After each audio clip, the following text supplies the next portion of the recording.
آپ دیکھ رہے ہیں ABN نیوز، میں ہوں حسن رؤف۔ بلیٹن کا آغاز کرتے ہیں۔ پاک سرزمین دنیا میں امن کی امین، خطے میں قیام امن کے لیے پاکستان کی ثالثی کی کوششیں جاری۔ وفاقی وزیر داخلہ محسن نقوی کی تہران میں ایرانی وزیر خارجہ عباس عراقچی سے ملاقات۔ ایرانی میڈیا کے مطابق دو طرفہ تعلقات، علاقائی صورتحال اور باہمی دلچسپی کے امور پر تبادلہ خیال کیا گیا۔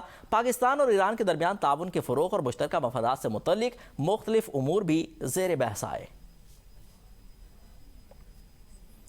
پاکستان کی دیگر سازشوں کے ساتھ مل کر ایران اور امریکہ کے درمیان اسلام آباد مفاہمتی یادداشت کو بچانے کی کوششیں جاری ہیں۔ وفاقی وزیر داخلہ محسن نقوی ایران پہنچ گئے، وزیر خارجہ اسحاق ڈار مصر پہنچ گئے ہیں۔ پاکستانی دفتر خارجہ کی ٹیم سوئٹزرلینڈ میں موجود۔ مصر میں پاکستان، سعودی عرب، ترکیہ اور مصر کے وزرائے خارجہ اجلاس کے بعد مشترکہ پریس کانفرنس کریں گے۔ پاکستانی سیکرٹری خارجہ، قطری وزیر اعظم اور امریکی صدر ٹرمپ کے داماد جیرڈ کشنر سوئٹزرلینڈ میں موجود ہیں۔ امریکہ کے صدر کے نمائندہ خصوصی سٹیو وٹکوف بھی پہنچ چکے ہیں، جبکہ ایرانی وفد کی آمد کا بھی امکان ہے۔ ثالثکاروں کی کوشش ہے کہ فریقین کے درمیان حتمی معاہدے کے لیے جلد از جلد مذاکرات کا آغاز کرایا جائے۔ ایران کے ساتھ مذاکراتی عمل آگے بڑھ رہا ہے۔ آئندہ چند روز میں سوئٹزرلینڈ میں ہونے والے مذاکرات میں شرکت کر سکتا ہوں، امریکی نائب صدر JD وینس کی تصدیق۔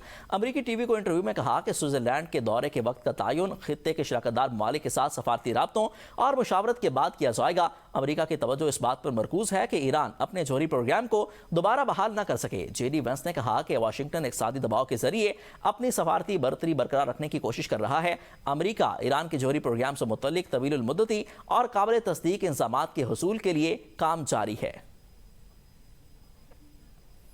ایران کے خلاف جنگ میں امریکہ نے بڑی کامیابی حاصل کی۔ امریکہ دوبارہ مضبوط اور بااثر عالمی طاقت کے طور پر ابھر رہا ہے۔ ڈونلڈ ٹرمپ کا سوشل میڈیا پر پیغام۔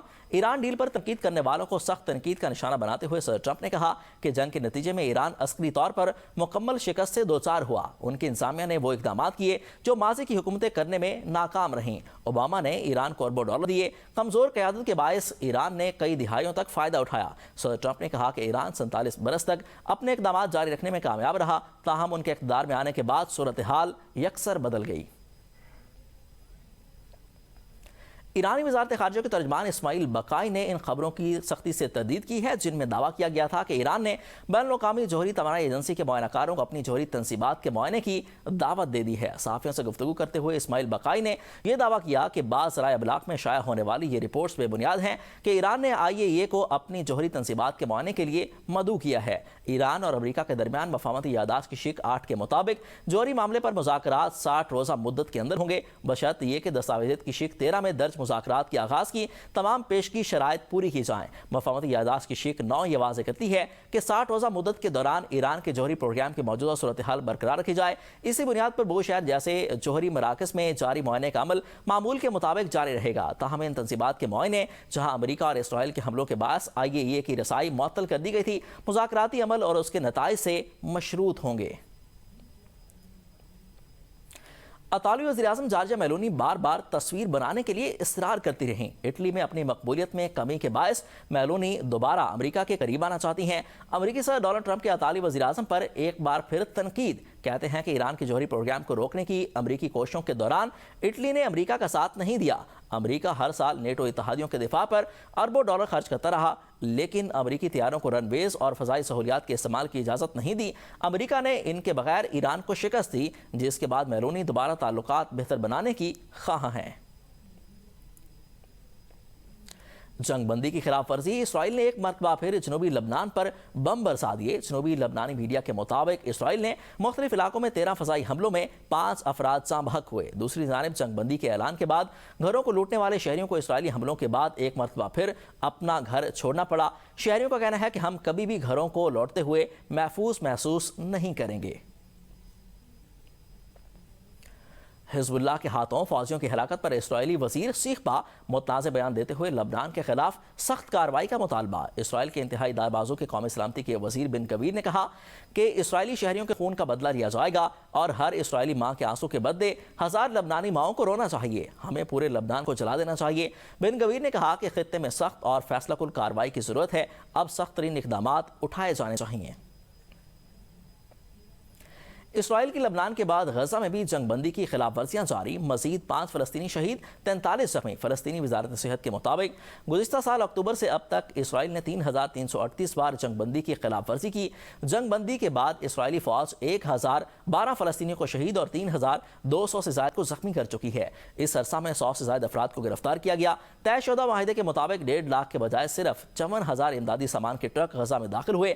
17,000 زخمی فلسطینی علاج کے لیے بیرون ملک جانے کے منتظر ہیں، جنہیں اسرائیل غزہ سے باہر جانے کی اجازت نہیں دے رہا۔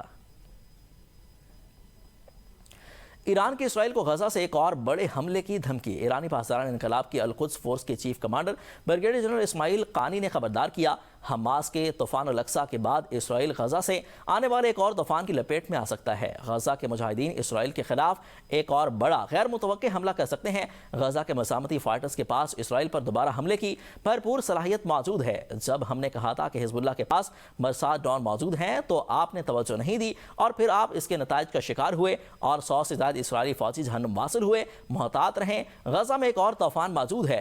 اگر آپ اپنے سیاستدانوں کی خواہشات کے مطابق عمل کرتے رہے تو آپ اس نئے طوفان کی لپیٹ میں آ جائیں گے۔ کون سی جنگ بندی، کیسی جنگ بندی؟ اسرائیل نے ایک مرتبہ پھر جنوبی لبنان پر بمبوں کی بارش کر دی۔ اسرائیل کی جانب سے ایران اور امریکہ کے درمیان اسلام آباد مفاہمتی یادداشت کو ناکام بنانے کی کوشش جاری۔ گزشتہ روز جنگ بندی کے بعد جنوبی لبنان پر اسرائیلی حملوں میں ایک فوجی سمیت 23 لبنانی شہری شہید، درجنوں زخمی ہوئے۔ حزب اللہ کی جانب سے بھرپور مزاحمت، تازہ حملوں کا آغاز دوبارہ سے کیا گیا۔ امریکہ اور اسرائیل نے معاہدے کی خلاف ورزی کی۔ ایران کا آبنائے ہرمز بند کرنے کا اعلان۔ ایران کے مرکزی ہیڈ کوارٹر خاتم الانبیاء نے اعلان کیا ہے کہ آبنائے ہرمز کو بحری آمد و رفت کے لیے بند کیا جا رہا ہے۔ امریکہ نے جنگ کے خاتمے سے متعلق مفاہمتی یادداشت کی پہلی شق پر عمل درآمد نہیں کیا۔ اسرائیل جنوبی لبنان میں مسلسل جنگ بندی کی خلاف ورزیاں کر رہا ہے۔ جنوبی لبنان میں اسرائیلی حملوں، شہریوں کی شہادت، لاکھوں افراد کی بے دخلی اور اسرائیلی افواج کے مقبوضہ علاقوں سے انخلا نہ کرنے کے باعث یہ فیصلہ کیا گیا ہے۔ آپ کو آگاہ کرتے چلیں کہ ایک اہم ڈیولپمنٹ سامنے آئی ہے۔ ایران نے ایک مرتبہ پھر آبنائے ہرمز کو بند کرنے کا اعلان کر دیا ہے۔ خاتم الانبیاء ہیڈ کوارٹرز کے ترجمان کی جانب سے یہ اعلان کیا گیا ہے۔ انہوں نے کہا کہ ہم ایک مرتبہ پھر آبنائے ہرمز کو بند کرنے جا رہے ہیں کیونکہ معاہدے کی خلاف ورزیاں کی جا رہی ہیں۔ امریکہ نے معاہدے کی پہلی شق پر ابھی تک عمل درآمد نہیں کیا ہے، جس کی وجہ سے ہم آبنائے ہرمز کو بند کرنے جا رہے ہیں۔